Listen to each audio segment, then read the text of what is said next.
Sir మీ birthday రోజు అడుగుతున్నా, అన్యాయంగా మిమ్మల్ని విమర్శించే వాళ్ళని ఊరుకోవద్దు సార్. మిమ్మల్ని విమర్శిస్తుంటే మేము తట్టుకోలేకపోతున్నాం సార్. మిమ్మల్ని మాటకు వస్తే ట్విట్టర్ ఉంది కదా అని ట్వీట్ చేస్తున్నారు. మీరేం చేస్తున్నారు? నువ్వు వచ్చి చేయవయ్యా, నువ్వు 10 మందికి సాయం చేయి, నువ్వు 10 మందికి భవిష్యత్తు, 10 మందికి జీవితాన్ని, 10 మందికి 10 కంపెనీలు తీసుకురా. ఎన్నెన్నో కంపెనీలు తీసుకొచ్చి ఎందరి కోసం రాత్రి పగలను తిరిగి చలిలో కూడా షర్ట్ వేసుకొని మామూలు కుర్రాళ్ళ నడుచుకుంటూ పోతున్న చంద్రబాబు నాయుడు విమర్శిస్తానికి మీకు కడుపా నోరా ఇంకా అనిపిస్తుంది. ఒక వ్యక్తిని అనుభవించదు, ఒక పని చేసే వాడిని ప్రోత్సహించండి. ఇవాళ మీకు చెప్తున్నా, ఇదే కేబీఆర్ ముందు చంద్రబాబు గారు 100వ పుట్టినరోజు ఆయన సమక్షంలో ఘనంగా చేసుకునే రోజు వస్తుంది.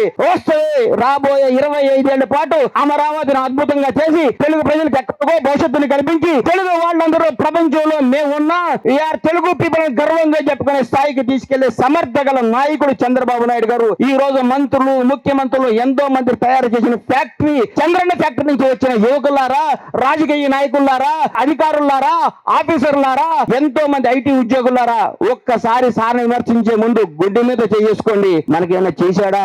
దేశానికి ఏమైనా చేశాడా? రాష్ట్రాన్ని, తెలుగు ప్రజలకైనా చేశాడని మనస్ఫూర్తిగా ఆలోచిస్తే నోట్లోంచి ఎవ్వడికి మాట్లాడదు. రాజకీయం కోసం, మీ రాజకీయ అవసరం కోసం, మీ రాజకీయ భవిష్యత్తు కోసం ఊరికే ఉన్న ఒక దీపాన్ని, వెలుగుతున్న సూర్యుల్ని, తెలుగు ప్రజలకు భవిష్యత్తు ఇస్తున్న నాయకుడిని దయచేసి విమర్శించవద్దని మనస్ఫూర్తిగా కోరుకుంటూ ఒకటే మాట, జై చంద్రబాబు, జై జై చంద్రబాబు, లాంగ్ లీవ్ చంద్రన్న, మీరు 100 ఏళ్లు చల్లగా ఉండాలి.